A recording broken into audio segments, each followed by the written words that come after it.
अडला घास असा काळा वनवास असा, पण ह्यो ध्यास अजून बी माग राहीना.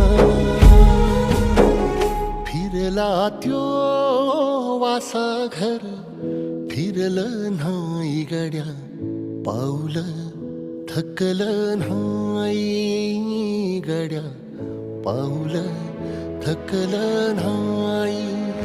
रख रख त्या रानातून थोडं पुढं जाऊ गड्या पाऊल,